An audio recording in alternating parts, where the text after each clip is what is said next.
Yeah, Kane, you in the game, Kane. My name is Static Select, and I'm a dickhead when it comes to hearing artists I've never heard of before. But when I heard him, and I'm the biggest critic of hip-hop got, I was like, dude's dope, and we started working together. Miller on the run up ahead to Williams. He gets behind Austin, and reverse lay in, and the trailer fouls him. Beautiful play by Reggie Williams. Gets it into Williams, and catch and shoot. 3, 4 for 4 for Reggie Williams. A link out to Reggie Williams with authority. Yo, welcome to Synonymous.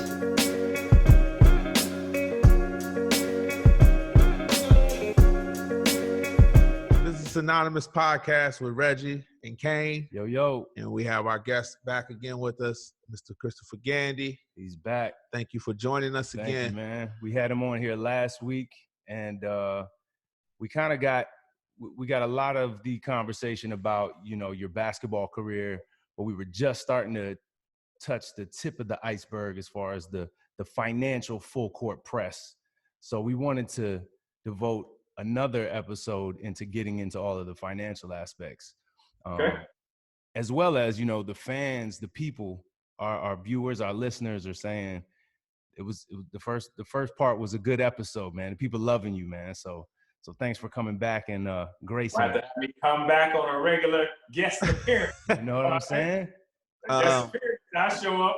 I think me being an athlete and Kane being an entertainer, as you know, our basis of our podcast, we call it Synonymous, and we share a lot of similarities.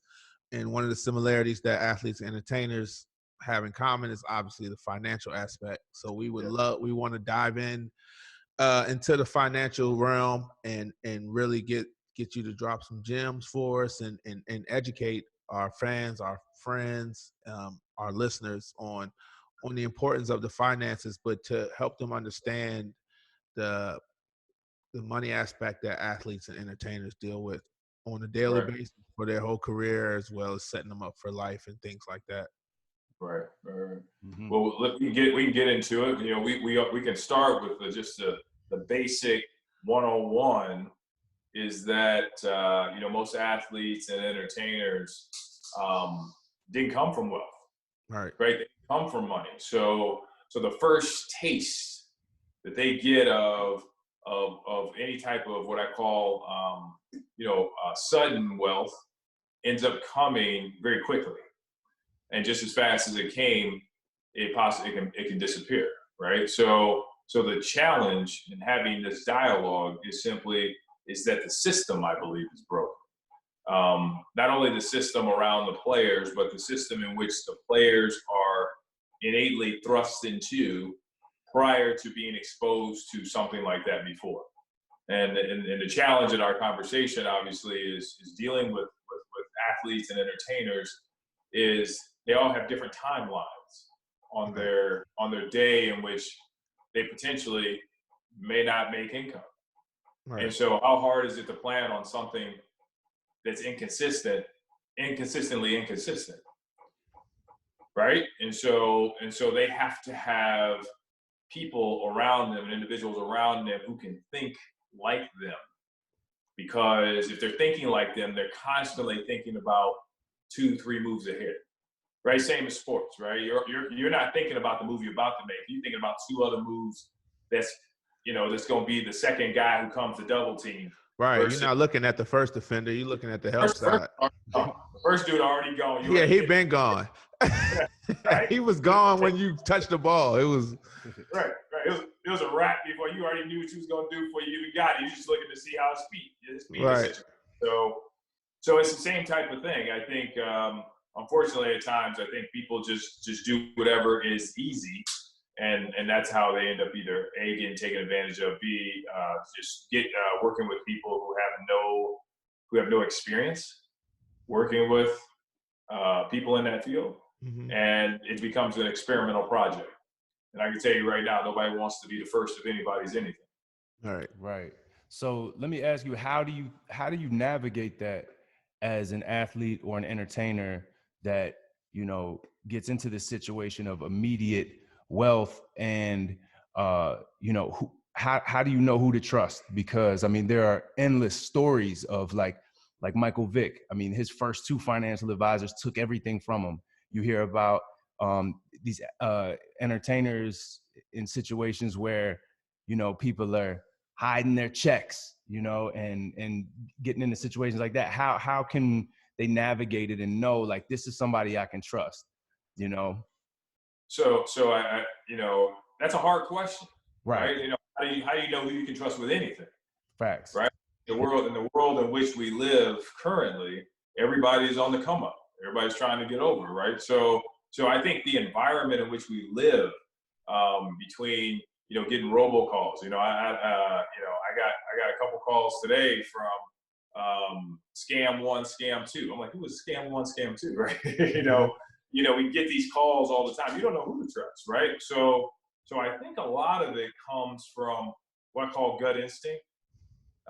Just like everything else, man, you get a feel for people and you're like, okay, that's a good person, but you got to do your due diligence, man. I mean, at the end of the day, you know, ask for some, hey, other guys you talk to, you work with now, I want to talk to them. I want to see what they're doing. I would at least have a conversation with them, at least seeing how their experience has been, right? And I think if you do that, I think you'll find out very quickly that the circle is small. Really, the guys in the financial business are small who work with athletes and entertainers. It's not that big. I sit on a couple national committees. I'm going to say that there's, let's call it 100 that really do anything significant with players. The rest of them are just trying to get in, right? So in the athletic field, but you got a couple of different areas there. So you got a bunch of people trying to be something they're not. So you got accountants trying to be financial advisors. You got bankers trying to be accountants. And you got lawyers trying to be financial advisors and accountants. So you got a bunch of people that you're trying to decipher what role they play. It's like Shaq shooting threes. Not saying Shaq can't shoot threes, but I'm saying I want a big man under the basket banging people to death. Yeah. You know what I mean? I don't want him out there shooting threes. That ain't what he do well. Not saying he can't do it, but I'm saying just because you can doesn't mean you should. And also Chris Gandy out there shooting threes. Yeah. I'm a different animal. Different animal, bro. I'm a different animal, bro. You saw the video. Yeah. Y'all seen it. Y'all seen it. I ain't no Reggie Williams, but I got a little bit of spark in my hand. I got a Hey, little bit. You know what else? You know what else we found was that screen. That's we're gonna throw that up on the page too. Oh, we found the screen on Wojo? Yeah, Kristen found it last night. She was like, "Look, I found it. I found the screen." Oh, you found the screen on Wojo? She said it was the first thing that popped up when she YouTubed your name. Yeah, it popped up because that was the one thing that just kind of, you know, it was, like I said, it was before video. Yeah, right. It was mean. It was like AC, like before Christ. You know what I mean? It was before digital. Right. So I had to call my coach and say, hey, send me the tape. He's like, man, I got to go in the basement and get the tape. Yeah. He hit the floor and curled up. That's all right. You're not that ancient, because if I go back to get my college films and highlights, they got to go get the tapes too. So don't, 2004 through 2008. Yeah.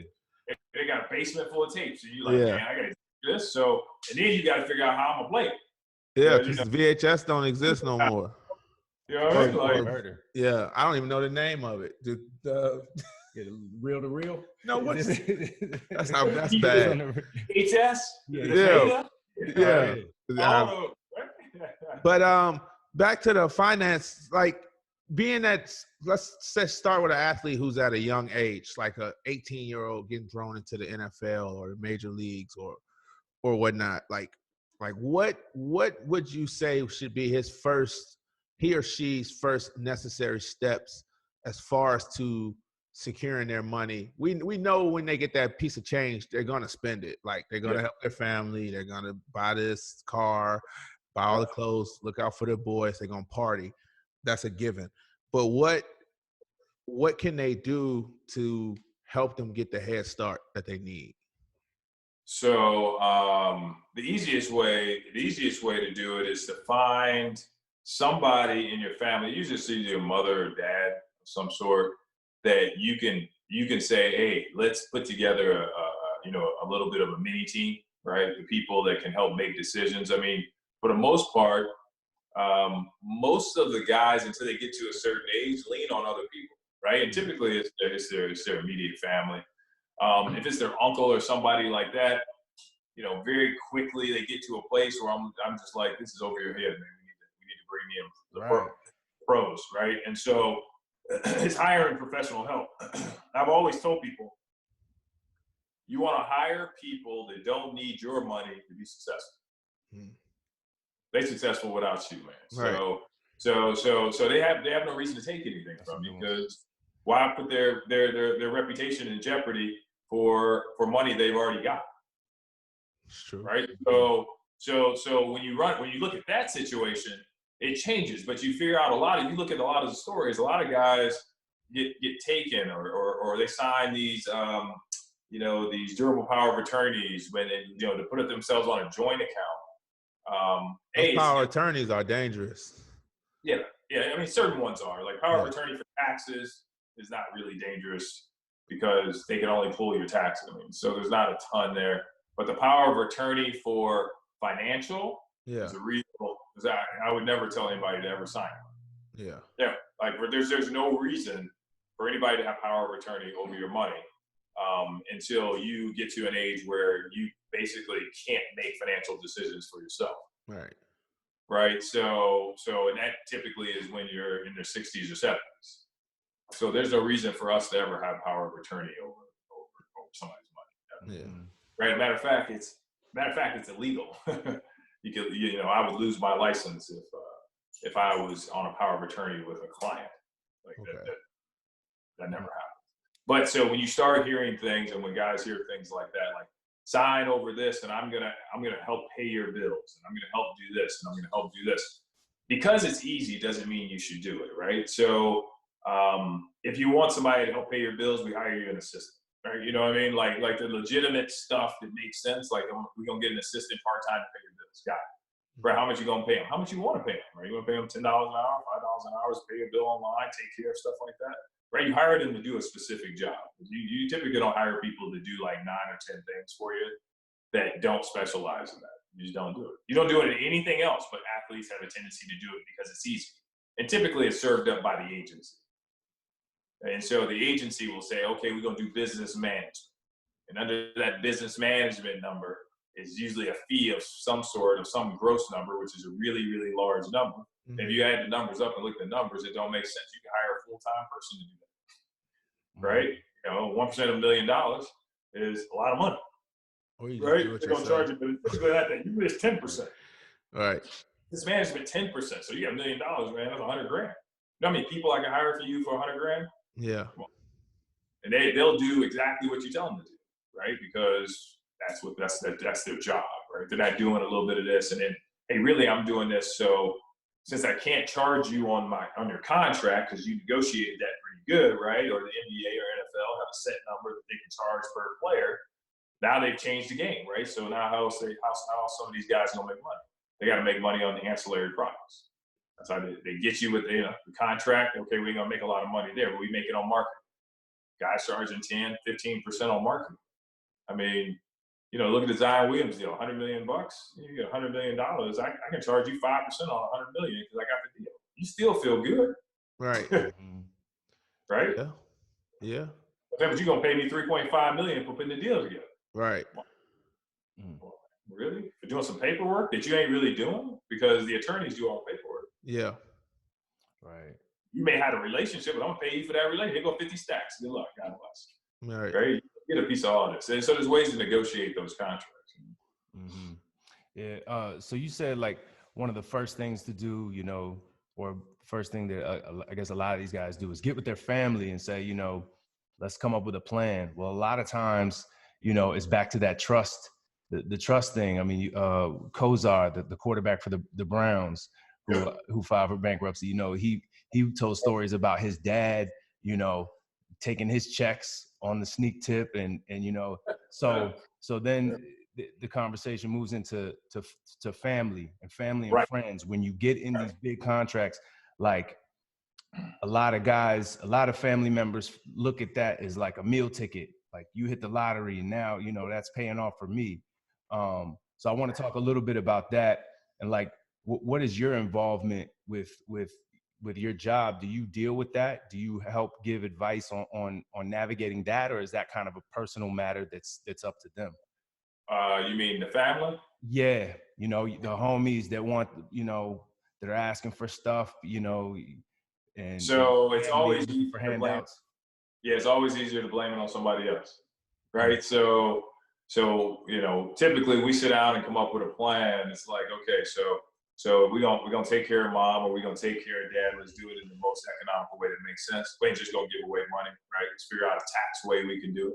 But guys are just giving away money. I'm like, hey, let's run this through a company. Let's do X, Y, Z. Let's get a deduction for it, right? We're paying all these deduction and numbers anyway. So, there's that opportunity, right, that exists.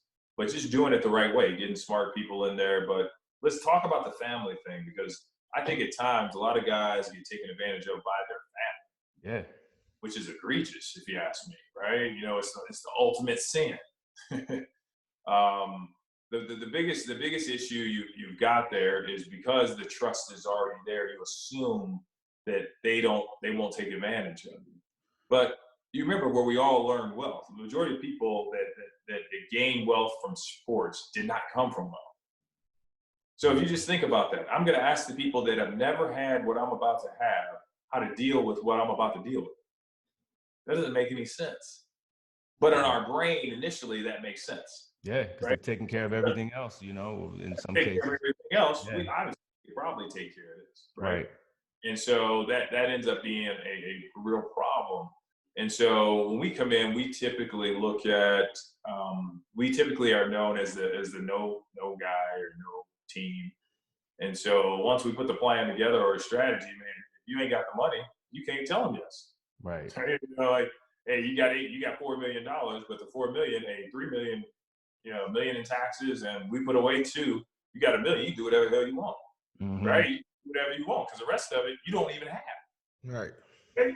And so, my phone will ring sometime. People will say, hey man, I didn't want to call you. Listen, man, I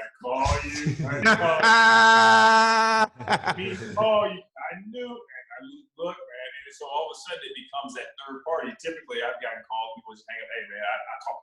Never mind, I'll figure it out, right? And so it's just that extra layer of just thinking like, I did this for a reason, and I know that long term it'll help me, and I know it's the right thing to do. So it's okay to say no. That's funny. Yeah, saying no, it's okay. Like, it's okay. Yeah, I know. It just seems like it's a hard thing to do, to say no. But it's easier to say no if it ain't you, right? So you put people in place that can say no, right. Yeah, because that's the right thing to do. And at times it makes sense to say yes, but there's a lot of times where it just makes sense to be like, I ain't got it. Yeah. Baby, I've come to a point where I've I go and say like, no, and then you say, what was you doing before this? Like, how was you getting by before money? Or now they can't live without like, you. how you gonna ask me like, what would you do if I didn't have it? Like, you gotta figure it out. Like, right. They would figure it out. You'd figure it out. Right. Obviously, it's the easy route, but sometimes a little tough love, and I'm guilty of it. Like, I fall into the trap. I fall into it probably still, but it's not like large amounts. It might be like $80 or $100 or $50 or something. But I can see why. I know why guys, and I've been around guys, and I know why they fall into it. If your family, they've been there for you your whole life, and like they owe it to them. Yeah, you just want to help them out, but and it's one thing to help people out. It's another thing to support people. Right. Yeah, there's a difference. There's a difference. Right? To help someone out, say, okay, that's money you're gonna give to them, and you don't expect to get back. I get it. If you're gonna give a loan, don't expect to get the money back. Man, never expect it back. I forget. You're not gonna get it back if you're gonna give it as a loan. If you give it as an investment, then you expect a return. That's a difference. The structure's a little different. It's usually got legal documents and other things. But if you're gonna give them the money, man, it's one of those things where it's like, I'll help you. You got to set some guidelines, right? It's like, hey, I'm gonna help you out, or I'm gonna help you out with this much per month, and then after that, you got to figure it out, because that's all I got, right? I got to think. I can't just think today about what's happening today. I got to think about today, how it's going to set me up for the future, because when I'm not making what I'm making now, right? I got to figure out my next move.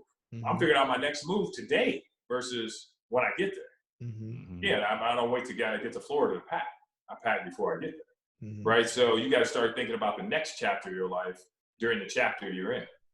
it's all chapters of books, man. Everything in life is a chapter in a book, right? It's like this chapter, when a chapter ends, there's characters in a chapter. And those people that are in your life, if you think about it, the people that were in Reggie's life in college, there's a certain amount of them that carry on to the next chapter, the professional.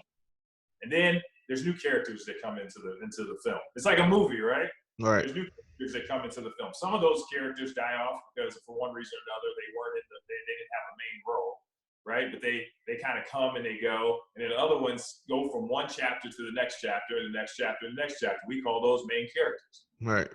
Right, and so if you think about the journey in life, especially as it deals with finances and sports and entertainment, it's the same thing. Is there's certain people in your life that are going to be in your life regardless of what you're doing for a living, and those people you'll carry with you for a long time for the rest of your life. You know, I mean, at the end of the day, 10 years after Reggie playing, you still be my guy, right? I'm like, okay, what you need? You need something? You look at like, what you need? Like, it don't matter if whatever you doing in life at the time. We got a relationship. We got a relationship. Right. Right. No matter if I can make money from helping you or not. Right. Yeah. A lot of times when it comes to family members or friends that are asking for help, that becomes habitual, right? Like it's like continuous help, and then it turns into support before you even know it. You know, I forget who it was. I think it was it may have been Andre Rison. We said 100% of the money he loaned out to, you know, I just need this just to borrow it. I'm gonna give it right back. Never It's got never it back. coming back. But that's what we just said. Yeah, like when you give it out, don't expect it to come back. You got to be. It's not just. It's funny. It's not just athletes and entertainers anyway. Right? It's like don't own it. Don't lend out any money you're not willing to just give away.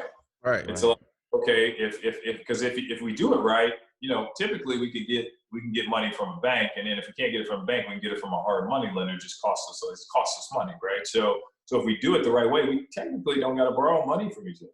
Right. Like you just don't. Like, I'd rather someone come to me and say, "Give me $20." I'd be like, "All right, cool." But if somebody come to me and say, let me borrow $20, I'm looking at you sideways like, okay, what's your real intent? Right. Because I think that's a lot of players look at it with a grain of salt. Like, what's your real intent? And that's what creates the distrust. And that when that distrust happens with somebody, it then permeates into other relationships. And that then becomes a psychological game warfare on yourself. Where, you don't even trust. Sometimes you don't even trust yourself. Right. That's very true. Yeah. So okay. So after, you know, you're set up in a good situation, you know, you get it in somebody else's hands. What are some good investments to start with? Because there are a lot of stories of athletes and entertainers making bad investments and just wanting to do any and everything, getting into the music industry, starting their own restaurant, investing in dumb shit, investing in a tomato farm. I forget who's doing that. But like tomato farms, you got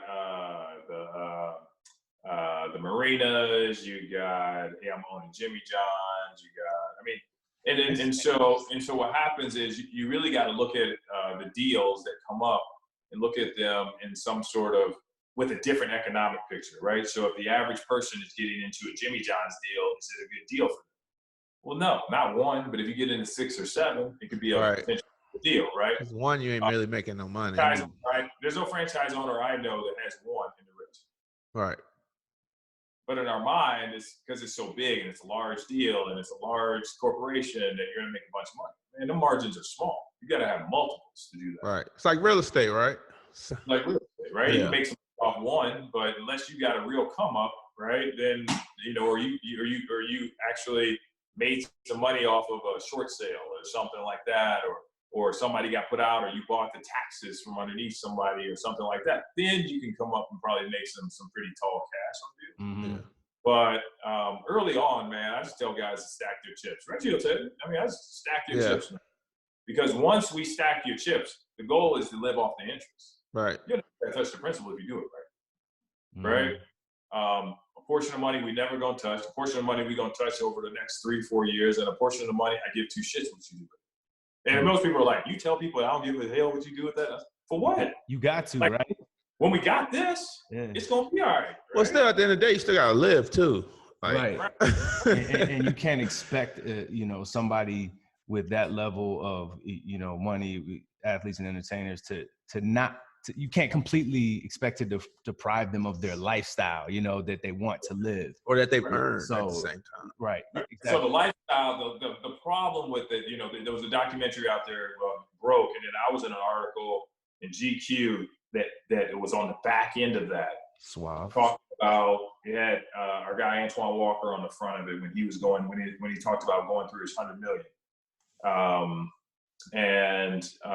There was an article out there about that. And the biggest thing when guys go broke is simply the fact that they're done playing, but the lifestyle Hasn't changed. Mm-hmm. Yeah. And so it's hard at that point to our pride as an athlete. You're like, man, I don't want to act like I don't have money, right? I don't want to move out of my big house. I don't want to tell people that I don't have it anymore. I don't want to, so what happens is their ego gets in the way, and the next thing you know, it's the lifestyle is just, it's contagious. I mean, it's addictive, right? Because you're used to these freedoms, and all of a sudden now money has given you these freedoms. And when the money starts going away, and then you start negotiating what you're going to pay and when you're going to pay it, things like that, now you're back in the real world. Mm-hmm. Right, all the people that were there, kind of as you were on your way up, now start to say, you go to them and say, hey, let me borrow. I give you $100 if you give me $500. What you think? Right? And then, they're like, huh? What? Why would I do that? Right? It was the same thing, right? So all of a sudden now you start asking people. You know who real people are. Check this out. You ask them, say, I've never asked you. They work for you or you work with them or whatever, and you say, hey, they borrow money from you a long time. You just gave it to them, right? You went to them and said, hey, let me get a couple $100 just to see what they gonna say, right? Mm-hmm. And they start looking at you sideways like, why would I do that? You got the money. I'm like, man, come on. Mm-hmm. You know what that's about, right? So I expect people to treat me the same way I treat them. If Reggie needed, I can't, if Reggie's my client, right? But if Reggie needed something, I make sure he can get his hands on it, like one way or another. I don't know. If whether it came from me or came from somebody I know, we'll make sure he get square. Mm-hmm. So is that essentially what happened with Antoine Walker? Is that like he was just living? No dive. Nah, I mean, yeah, because that's Twan. That's my guy. I guess we can. I'm just saying that's one of the biggest ones that people know. I know. Note. Well, Twan is his own worst enemy, number one. Right, so I'll speak kindly and gingerly about Twan. Right, so Twan didn't come from money.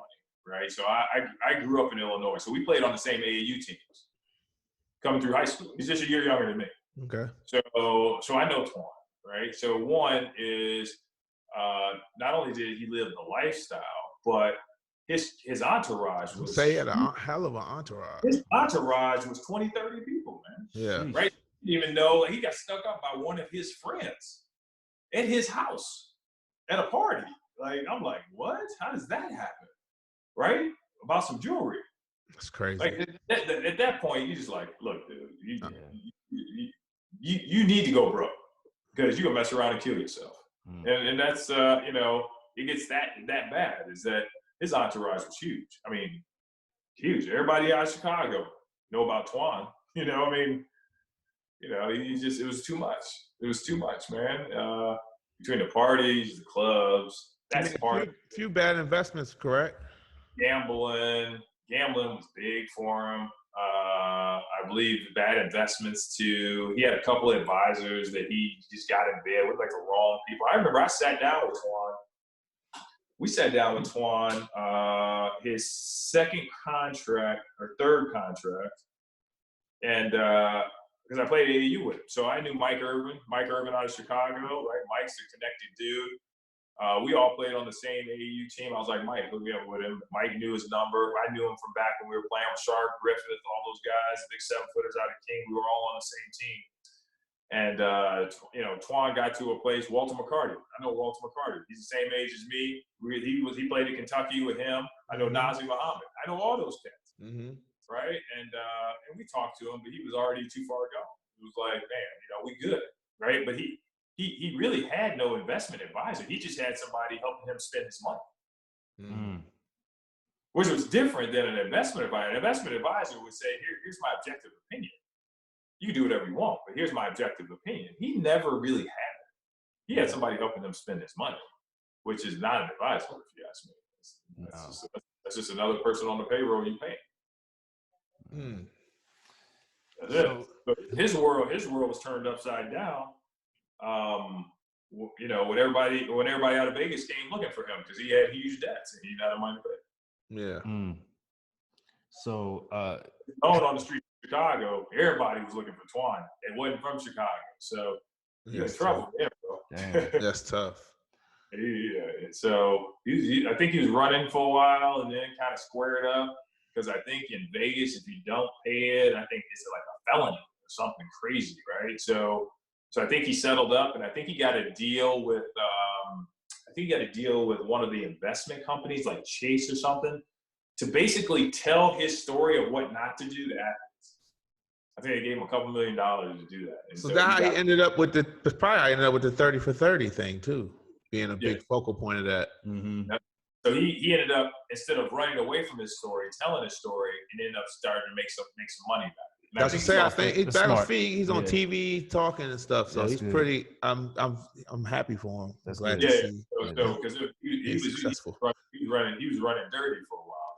Mm-hmm. And I'm not saying that Twan is the example, because I can think of 6-7 other examples. I mean, we can go across Kurt Schilling and Kurt. Twan, it's a bunch of people. Twan was $100 million plus, bro. Like that was right. That's $100 million, regardless of how you chop it up. Kurt was like 50 million. Shit, Kurt might have been more in that video game company. Baseball money a little different. Yeah, mm-hmm. It is. So baseball long, boy. Yeah, I'll still get $2 million. Yeah, clubhouse is nice. So I mean, it's no telling. It's hella athletes with that same story. I mean, just that's why we talking about it now, to try to help educate and stay. But I don't think we can educate them all we want. I think guys got to have, guys and gals got to have the mentality, it's never going to be me, right? It's going to be me, and I'm going to do something so it's not me. That's the only way it changes, because everybody, we go to symposium, right? The rookie symposium. Yep. What do they talk about? So Reggie, what do they talk about in the rookie symposium? Everything we talking about right now: friends, family, keeping your money, staying out of trouble, avoiding gold diggers. Gold diggers, that's another one. They talk about, making sure your agent fees is right. They break it down. They tell you got $1 million, and they break it down what $1 million actually comes out to be. And they give you just a bunch of stories. They have a bunch of guest speakers and stuff, and they go over all this stuff. Right. So they go through it early enough on before you get the money. Right. And then you get it, and it's like, don't listen to it. Go out the window. What is this? Well, I want to do, right? But that's the nature of the beast. There's a book out there called Sudden Wealth. I think everybody who has an opportunity to make what I call significant wealth should read it.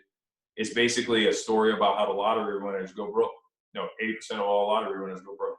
There's a reason why they broke too. So let me ask you this: Can you break down $1 million really quick?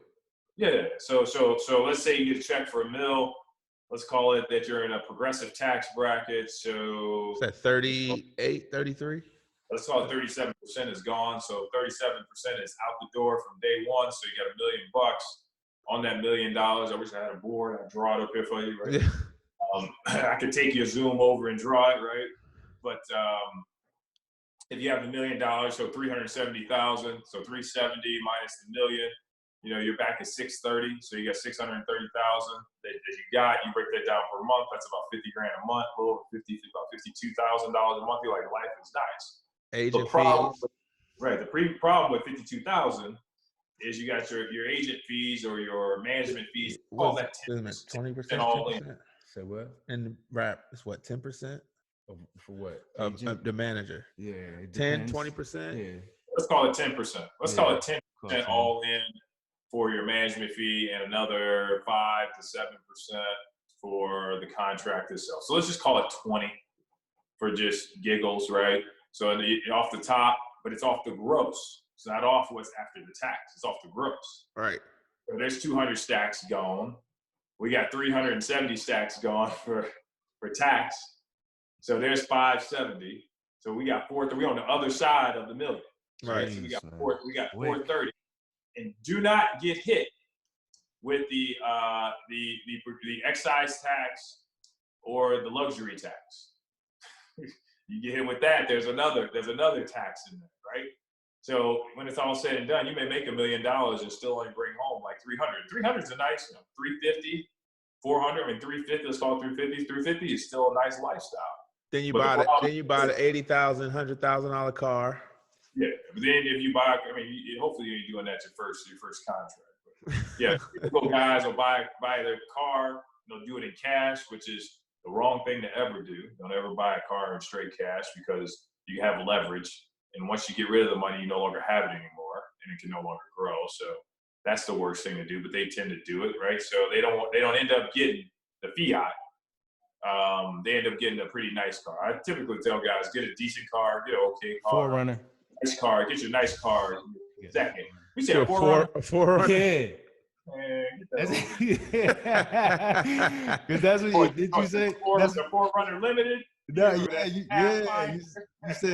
you said that was your worst your like craziest purchase was the 4Runner straight cash, homie. Man, I never went crazy like that, man. I spent money on the little 4Runner piece. I got me an apartment, paid for it for like 2 years. I did some stuff like that. That was kind of stupid, right? And then me and my friends just had a good time. We had a good time, man. At the end of the day, man, we had a good time. But I still saved a chunk of money from playing. So, we had a good time. We ain't gonna get into the ladies, man. But I was young and dumb and didn't know any better. So, I spent a little cash trying to impress the females. Keeping up, just trying to keep up with the Joneses, man. We don't have to. But I was trying to keep up, man. I was trying to get them, right? I figured, with this ugly grill, I figured if I spent a little cash, I can get a couple of them. Spend a little cash and get a piece of ass. See, just do some strange things for a piece of change. A little strange, some strange, right? At least it was entertainment, right? But it was what it was, man. I had a good time myself. And I see guys have a good time. One of the things we want to do is, I tell them all the time, I say, look, man, we ain't gonna change the lifestyle. Just we gonna dial it back just a little. Right? So you still gonna go shop, you still gonna buy clothes, you still gonna buy cars, you still gonna, get you a little lady friend, whatnot. You may have 2 or 3. I didn't say that out loud, did I? Yes, I did. It is what it is, right? Right. I mean, it's life. It's life. I mean, when you're 24, 25 years old, I tell everybody, look, man, don't get married. Not while you're hooping, not while you're playing basketball. Anybody that's playing professional sports, and we can get into this, but anybody who's playing professional sports, it is the number one reason why guys go bankrupt is simply because of bad financial decisions dealing with relationships. That's where people go absolutely bonkers, right? So I'll give you an example of this. Dwight Howard's deal to me is a horrible deal. You guys know his story? I know he got like 7 baby mamas. Yes. He has 7, right. Based on his contract and the money that you can do the math, right? It's 20% for 2 and just keep going through the numbers. It gets progressively lower, but you figure he's literally working and 50 and 60% of his paycheck is a wrap. That's the same thing with Travis Henry, the running back for the Titans. He had 9 kids from nine baby mamas. No sense, man. All of his money was just going to child support. That's what I'm saying. We already know. Okay, yeah, you have a hoops baby. I get it. I get that. But by the time you get to 3, though, if you get to 2 or 3, 9. You get to 3, 9 we strike out, bro. Like, man, just call it a wrap. I mean, you know what I'm saying? Like, yeah. I mean, it's just somewhat irresponsible. So you asking for it, and then guess what? Once you have a child, once you bring a child into this world, if you're a professional athlete, even when you stop playing, the courts say if you have the means, so let's say you was making 100 million over, you've been done for 2-3 years, right? You didn't spend 60 million, you didn't spend 60 of the 100, you still got 40. And let's say your child support is $1 million a year, right? Let's call it, $70,000 a year, whatever, $70,000. You see them in the numbers are ridiculous. Even when you stop playing, if you have the means, the court looks at it as if you have the means to pay it, you still got to pay it. Until you no longer have the means, and then you can ask for. And then you can, but yeah, what they were saying in the 30 for 30 documentary was a lot of times guys don't go in and get that fixed. They're not getting those checks anymore, but they're still paying crazy amounts as if they were. Yep, because it comes from the state. So that's that is the professional way of mugging guys all day long. And I'm not saying that they shouldn't take care of their children. I'm not saying that, because I believe that everybody should take care of you. If kids don't make decisions who their parents are, parents do. So I think people should take care of their kids, right? So I believe that. I think they should love them, they should support them, they should be in their life. But I am saying that the system is broken. And the system itself is set up for the athlete to lose if they are making the wrong family decisions or family law or relationship decisions. It's set up for them to lose. It just is. So even though you have the means and you're not making any more money, the courts still say you got to pay it, which is sad, right? And this is the nature of the beast. It's the nature of the beast. I see guys on a regular basis that, they're done with their career, and 5, 6, 7, 8 years in, they're still paying $20,000, $30,000, $40,000 a month. So their nest egg is just shrinking. Don't mess around and let the market do what it did and drop 20, 30%. You still got to pay it, because regardless of what's going on with your investments, that check come due first of the month. And if you don't send the check, guess what baby mama do? Send me my check. Going to court. That check gonna come, going to court. Send you to court. And then here's how bad it is. If you happen to go through a divorce, pay attention to this, bro. If you happen to go through a divorce and you happen to make most of the money, guess who got to pay for her lawyer? Wow. So you mess around and have to pay for her lawyer to divorce you to take half your money. And your lawyer, right? You're just getting taken, right? Okay. Same thing every time you go to court. Because if you go to court and you can afford to pay it, you have to now pay her attorney again and your attorney to fight it. You're literally paying both sides of the house. Right. It's crazy. Yeah. That's a real education. So there's a couple attorneys I work with to try to figure out how we can help athletes. So we come up with a couple strategies, man, to help players, athletes, entertainers take care of their kids while they're making money, so that when they stop, they no longer have to come out of pocket for it. Gotcha. Right? So if you can do it in a way where when you stop playing, you're no longer having to come out of pocket for it. It's coming from somewhere else that was set up to take care of them. And then when your income drops, it'll allow for you to be able to go into court and say, look, I'm not making the income. I don't have the means. I put that money over there. The money then will take care of them. And basically, we would use it potentially as some sort of tax strategy of why you're playing. Because remember that $300,000, once you send to Uncle Sam, they don't send you a thank you check. They don't name a street after you. They may have to be in Virginia, because I don't know. Oh, they will. I doubt it. They may at least name a cul-de-sac. I doubt that. I doubt it, but it's gonna be in Bowling Green though. Right. Hey, so you just mentioned roller rink. You just mentioned the market dropping the 20-30%. Yeah. From your expertise, how do you feel with this virus and this pandemic going on? How do you feel the financial world is affected? I mean, just from real estate to stock market and et cetera. Yeah, man, it's a mess. It's a mess, bro. It's a mess. So So those who have money or have cash is king, right? Because what we're watching. So I'm gonna dissect this for you guys. So this is a play. You ready? If you pay attention to what's happening right now, there's politics wrapped up in what's happening with the market, but the economics behind it don't make sense. Yeah, with all these trillion dollar buyouts and stimulus checks. And sorry, go ahead. Go back. If you really dissect it and we look at what's what, the narrative of the market is being driven for the purpose of the reelection. That's the only reason why. Right. Right. And so, let's get the market back open. But if you look back in time, so forget what's happening today, because what's happening today was based on the actions 6 to 8 months ago. This is just the reaction. This is just the results of what we were doing. Okay. So about a year ago, 2 years ago, you noticed that the stock market was going up at an astronomical rate.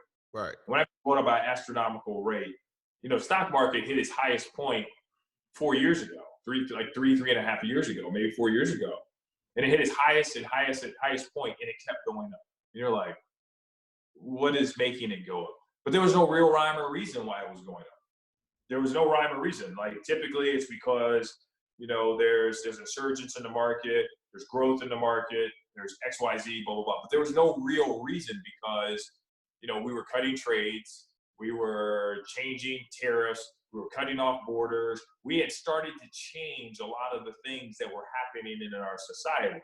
And so, you think about it, foreign immigrants that come into the United States, and we're not going to get into this, but foreign immigrants that come into the United States, they make them pay, they get a TIN, they got to pay taxes, and they don't get a Social Security check. Mm-hmm. That's the real gangster, right? Here, I'm going to make you pay in because you live here. You're not supposed to be here, but we'll give you this ID number. But we're not going to decide to kick you out of the country, but we're going to make you pay taxes since you decided to sneak in here. Okay. That makes no sense. Right. And so all of a sudden, what happened was when the market kept going up, I think people got punch drunk. They were like, oh, this is going to last forever, right? And we knew a market correction was coming. The question was just when it's going to come, right? Yeah, me and you had talked about that like 2 years ago.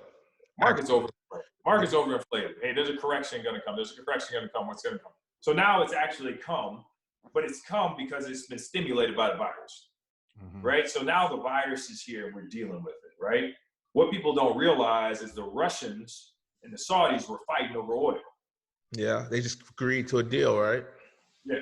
But when the Saudis and the Russians were fighting over oil, they stopped producing. So there was a surge of there was a lot of oil in the market, right? People weren't going anywhere and using the oil, so there's a surplus. But when there's a surplus, prices drop. So for the first time, you saw oil trading at a negative barrel. At the same time, the feds come out and say, well, we're going to cut interest rates to 0. Let me explain to you what that means. If we cut interest rates on $1 to 0, when I go to buy something from overseas, it's worth less because of the trading difference. The dollar's worth nothing. Right. What's the dollar worth? Mm-hmm. It's not worth anything. If interest rates are 0, it's worth technically 0. Right. That doesn't make any sense either, right? So all of a sudden you cut interest rates to 0, which has never been done, by the way. And then all of a sudden, and by the way, underneath there, for the last 8 to 10 years, they've been stepping on inflation. So they literally have been, that's why interest rates were like 0. You can get 1% on this and 2% in 3 years with no interest and all that. They stepped on inflation. And then over the last year or so, the Fed has decided to increase inflation. So if inflation increases and we stepped on it for 7 or 8 years, that's why the banks get 0 interest on their money. If you step on interest for 7 to 8 years, we have a catastrophic storm coming. And so what happens is that now we have to go through what they call hyperinflation because we got to catch up. Mm-hmm. So now they've made interest rates 0, dollars worth nothing, and we have to go through hyperinflation. It is actually the inverse curve at this point. So it's a mess right now. And what they're trying to do is right now people are like, I'm thinking about what I'm going to do. Well, now you also have a president who the only way for him to possibly get reelected, I mean, we live in a world where it can happen, right? The only way for him possibly to get elected is the narrative is the economy. And so if I can get the economy going again, I can walk on stage and say, I made the economy go and I fixed the coronavirus. I'm so sorry. You got to reelect me, right? And people will reelect him, right? He can pull that off. So what do? They go back and they figure out how to negotiate a $2.9 trillion influx into the market. Literally, I'm going to put $2.9 trillion into the market. And if it doesn't do what I want to do, I'm going to press pause on the stock market. So over a 90-day period of time, they press pause 5 times. 5 times. It's only been paused twice in the history of the market. They press 5 times in 90 days. Like, oh, no, we don't like it. That looks like pause. Right? Playing with different rules. It's crazy. Like backing out and getting killed in Call of Duty and backing out the game. Like, I'm going to back out this room. That's what he thinks. So now all of a sudden you got them basically playing with the market. And if the market doesn't do what they want them to do, they just print more money. So now all of a sudden you got the market that's propped up basically on false promises. 0 interest rates, that's not real. That's not real, right? 2.9 trillion, that's not real, right? What is that, right? So it's 2.9 trillion. The only way you can actually, so the money gets everybody's like, I get my check. There's only 3 things you can do with the money. It goes back into the market. You either spend it, save it, both those go back into the market, or invest it. Those 3 things, the only thing you do with the money. Mm-hmm.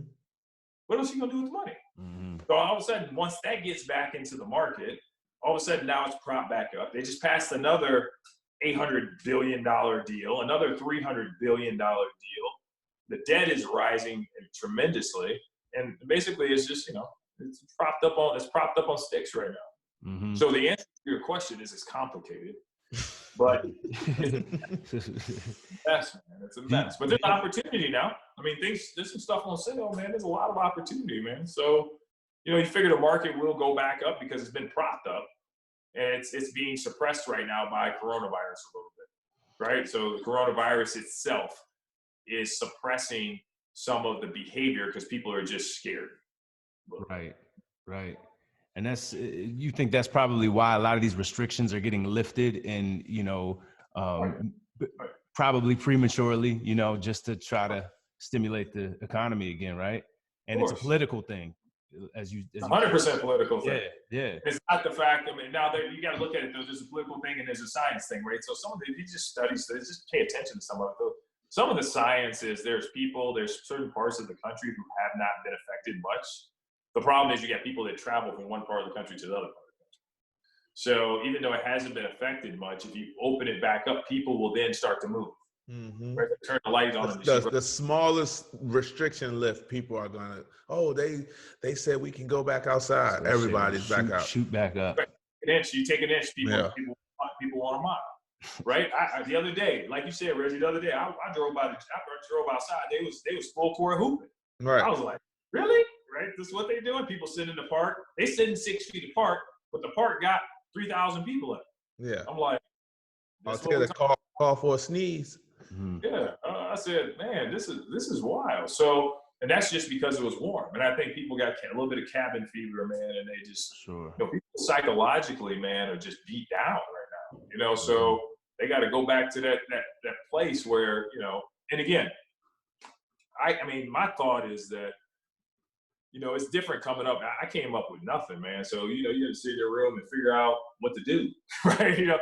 Go outside and play by yourself. You know what I mean? Like, I grew up like that. So it's like, okay, I got to go, spend time with myself and do what I need to do. I can get in my mind. I can get organized. I can do what I need to do. I can get efficient. There's things you can do, but people are just itching because they don't know what to do because they can't deal with themselves. Yeah, exactly. I think a lot of the themselves. They like, man, I don't really know what to do with myself. It's like because they're constantly, because unfortunately because of our way we entertain, right? We constantly are stimulated, right? And when that stimulation is no longer there, right? It's like I'm bored. I don't know what to do, right? And there's never an introspective look and saying, hey man, what do I need to do to grow and develop as a human being? So when I come out of this, I'm stronger, better, more thoughtful, or more productive.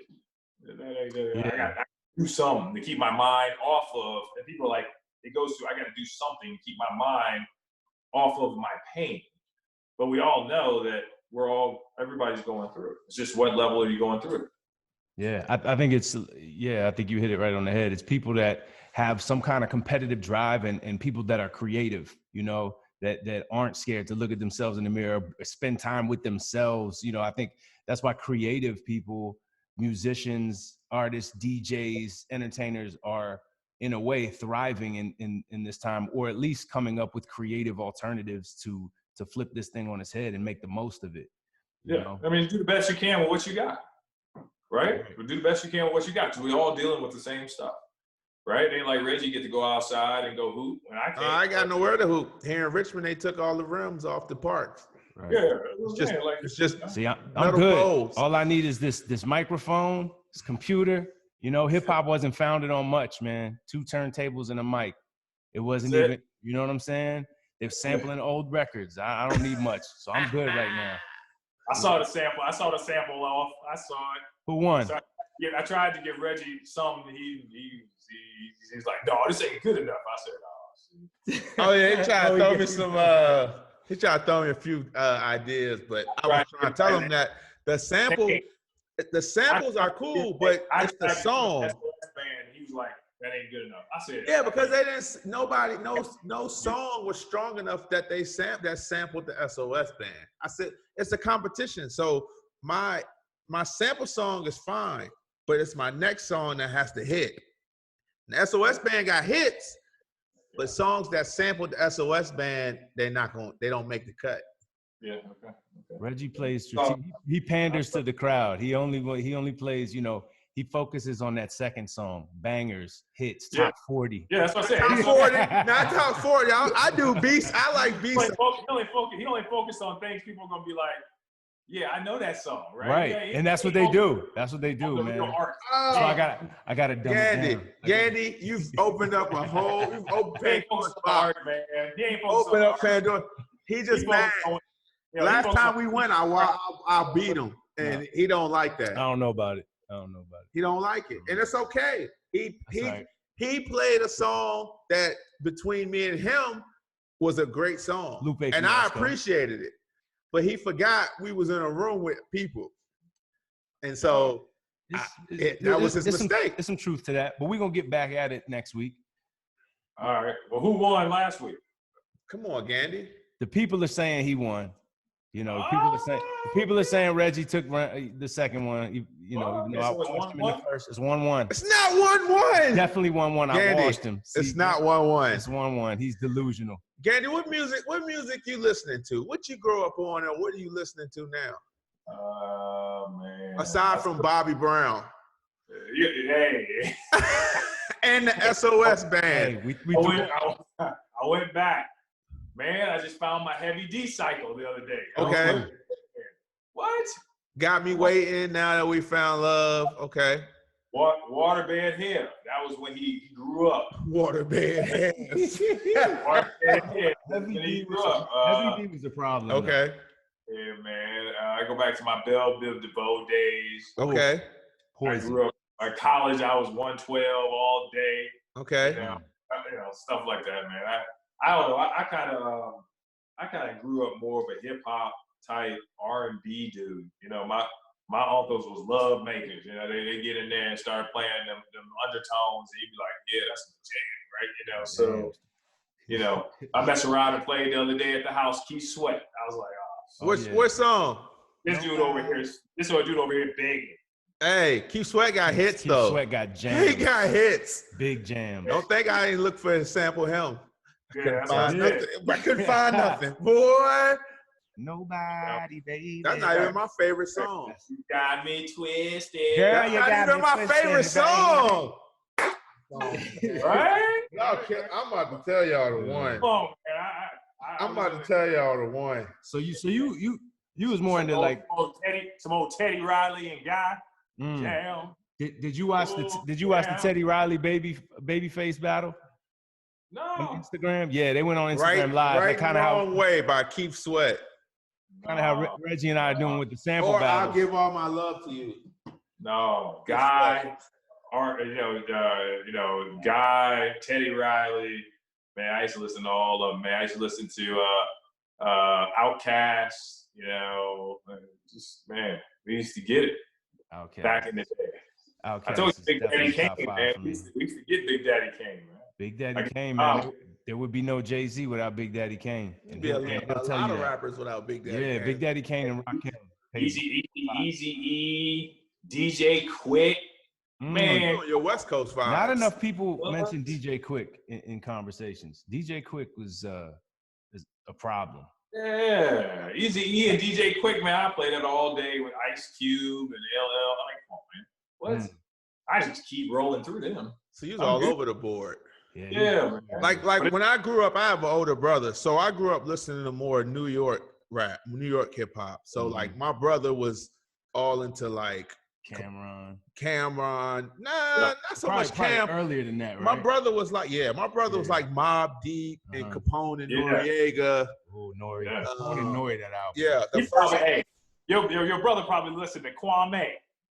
My brother was more with the pump, and it was different color over here. My brother was into Rakim and all that, but his influence that he had on me was more when New York rap went more gritty and grimy. It started with the Wu-Tang, and then it kind of evolved from there. I feel like. Mobb, Capone and Nori, Biggie, of course. He put me on with Jadakiss and the Locks and all that type of stuff. So but that's from having an older brother. But all my friends, when I was in middle school and high school, being that we live in Virginia, and I'm from like country Virginia, you know where I'm from. Oh yeah. And all my friends were listening to. He took me to a plantation. He's like, "Hey, look at that plantation." I said, "What?" Oh yeah, it's a bunch of them down there. Stop, bro. But they were listening to like 3 6 Mafia and Pastor Troy and T.I. Man, I came in when the Young Jeezy album first came out, the first one. I missed all that. Like I came back on that later. So that's the beautiful thing about growing up in Virginia. We're like in this point where we have influences from the South, and then you got like the go-go scene in DC. Yeah. And so, and then you got, like you said, the New York influences. So you're in this melting pot, and that's why a lot of dope artists. I think we get a lot of New York influence because of the colleges, Virginia Union, Virginia State. So a lot of people from up north migrate down here to go to school, and they end up staying at Hampton and Norfolk State and all those places, and they bring that New York swagger with them. Yeah. Yep.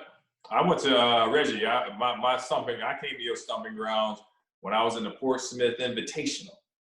That's not my ground. That's not my ground. It's close though. It's about right out of college. I went to that. That was my first professional basketball experience. Yeah, I was there in Portsmouth. I played in the PIT too. I was there.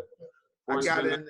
Yeah, man. I was fortunate enough to sneak on in there. A few people canceled, and they went on and sent me my invitation. Oh, is that what I didn't know that? Yeah, I didn't get in on the first go around. He's a nation leading scorer. I ain't gonna invite you, man. That was giving my man no love. Out of I wasn't getting no love. Sleeping still. They must have saw that. They must have saw that defensive tape. It was like, nah. But see, that's crazy you say that, because I was all PIT. So my performance at Portsmouth is the reason I got invited to the NBA pre-draft camp. Was it? Okay. Yeah, because I made all Portsmouth Invitational tournament team. Oh wow! Next thing I know, you invited to the NBA pre-draft camp 2008 in Orlando. I was like, cool. All he needed was a shot. It wasn't my game. My game was up to par, Gandy. You don't lead the nation 2 times in a row because of defense. Oh, I know it was 2. You know how you leaned in. Two years in a row. Obviously, I could play a little defense if I got all Portsmouth and then got invited to the pre-draft. Because they only take people they think gonna get drafted to pre-draft. Maybe they took you on potential. I mean, at the end of the day, it worked out. Yeah. Who knows how you got in? You got in. It don't matter how you got in, right? You there, you made it. front door, the chimney, the back door, slip through a window. You got in. I mean, I found my way in there. So yes, sir. Portsmouth alumni is over here. Okay, yeah. I was in old Portsmouth. Doing my thing. It's That's how I got invited to Chicago. I was in Portsmouth and did my thing against the Bulls. That was like they had the Bulls that drafted that Keith Booth. I was like, he's garbage. Right? Yeah. He's still hating on Keith Booth. I'm like, man, I'm gonna get this dude the business from my hometown. He hates Keith Booth. Right? You got to post a Keith Booth highlight on the page and tag you, bro. I looked at him like, on purpose, just for you, just to antagonize you. Yeah, that's crazy. Man. Who would win in the game of pig? You or Keith Booth? Dude can't shoot. He gotta jump. Dude ain't shoot past 15 feet. You know, we did the little elbow. Reggie, we did the little elbow. You got a minute to make as many shots as you can make. Yeah, elbow to elbow. Man, this dude made like 10 shots. I was like, in how many minutes? 1 minute. 1 minute? Yeah, bro. I'm like, and they feed you the ball, so you don't got to rebound. You just corner, like elbow. You just move back and forth. Yeah, I feel like Travis will make like. I go 10. Gandy, I feel like Kane make like 5 shots. Nah, bro. In a minute, I'm making more than 10. I'm giving him 5. You ain't making more than 10 now. When was the last time you shot a basketball?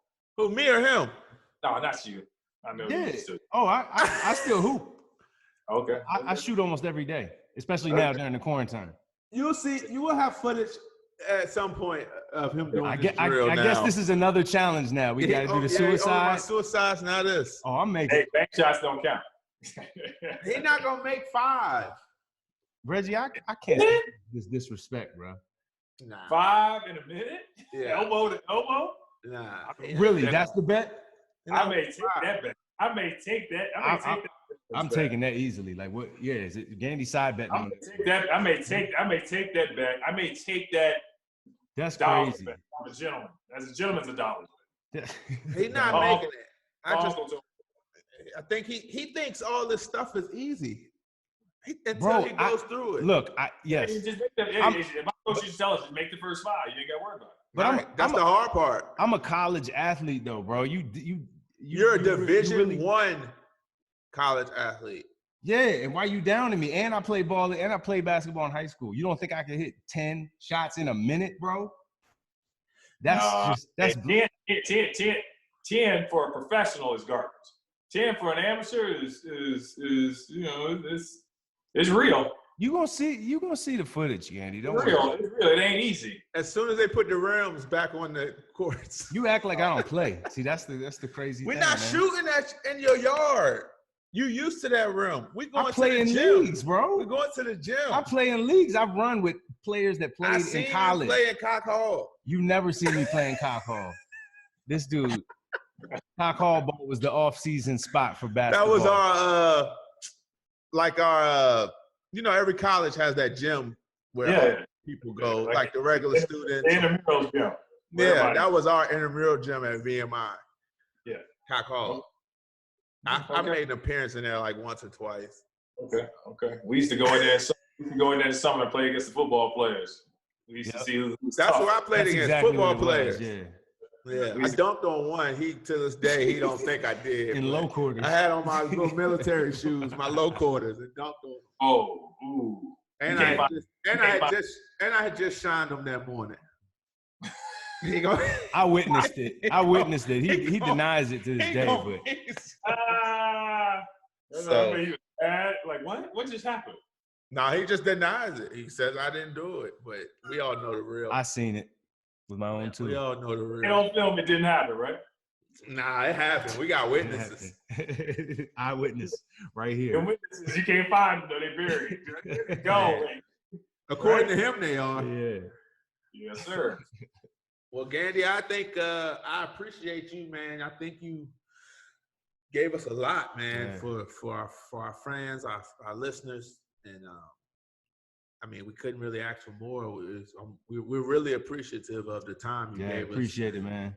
Man, post our Instagram and post our The Midwest Legacy Group, man. Make sure Shout out everything right now. Yeah. Showtime.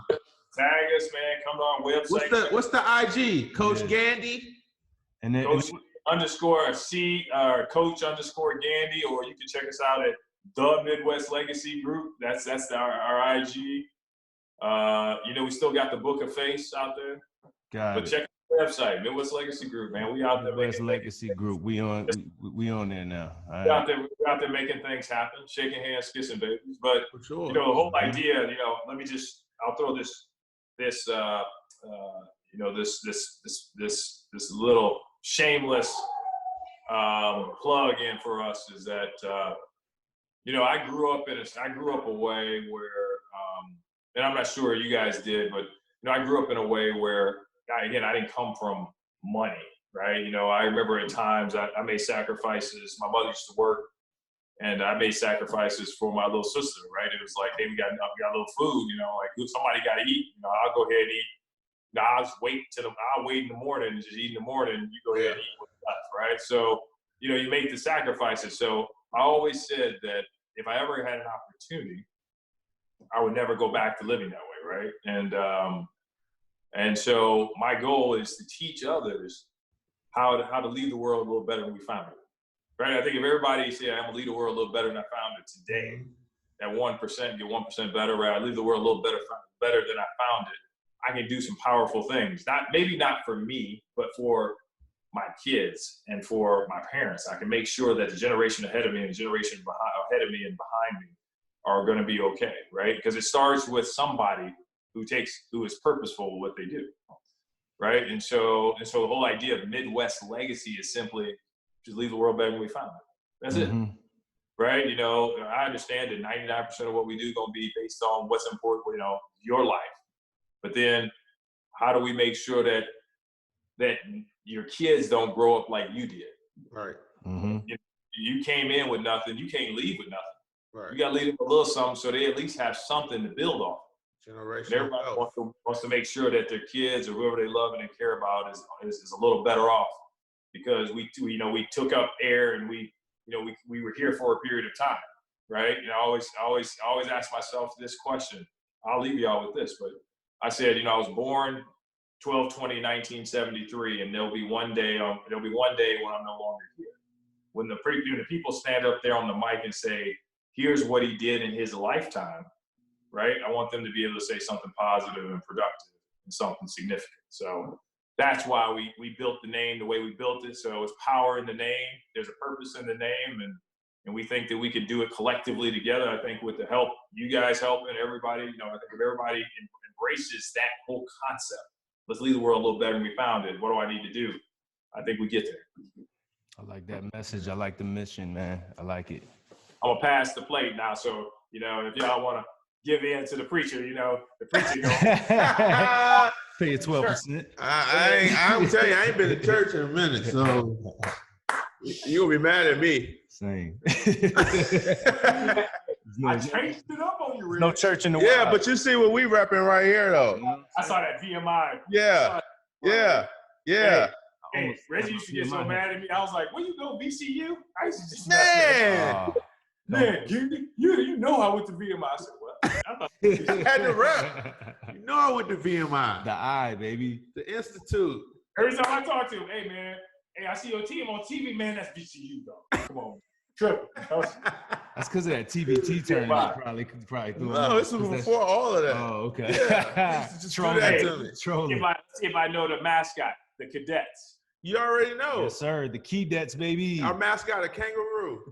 Yeah. It don't have nothing to do with it. I don't know how that happened. I don't know. Just making sure I know what it is. No, you got it. You know your stuff. Next time we on here, I'm gonna hit y'all with that, because I'm the guru at mascot names. I'm not. I just know VMI. Y'all see, look at you. Almost got me saying VCU. Damn. Hey, we gonna get some music in next time, man. We do some finances and music, man. Have some fun. Yes, sir.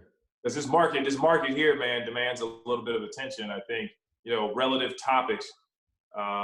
This whole thing with relationships, man, and people can just manage relationships and understand the financial impact of making long-term relationships and making them work. They can readjust themselves along the way. Mm-hmm. Yeah, I mean, we could go on forever, man. You got a lot of knowledge and intel. insight. Yeah, man. We sure. appreciate the gems. So we'll get there. We're gonna get you to do. We're gonna have to call Lauren. We have to get that financial full court press popping. Yeah. Whatever y'all need, man. No, this for you. You got all the resources in there. Look at your setup, bro. Get your podcast going. The financial. We'll be your producer. You know what I got over here? We'll be your producer. It looks good. I may have y'all on something. We'll be your producer. Do it. Right? But no, thank you, Gandy. We really appreciate you. Sure. Yeah, man. I'm here for y'all, man. Hey, one love, man. I appreciate y'all, man. Y'all keep up the positivity. Y'all keep up the hip hop for life, right? Hip hop and rap for life. I love the concept. I like the idea of the collaboration between entertainment and sports, and then weaving in, you know, the elements of today and news and society, and making sure people are getting a message in every episode. I think if you do that, I think, you know, the stars are, the sky's the limit for you guys. Yeah, thank you. You definitely helped Need with that that encouragement for these last 2 episodes. So all right, bro. I'll catch y'all in a minute. All right, homie. All right, Gandy. Thank you. That's that Illinois joint, right? VMI.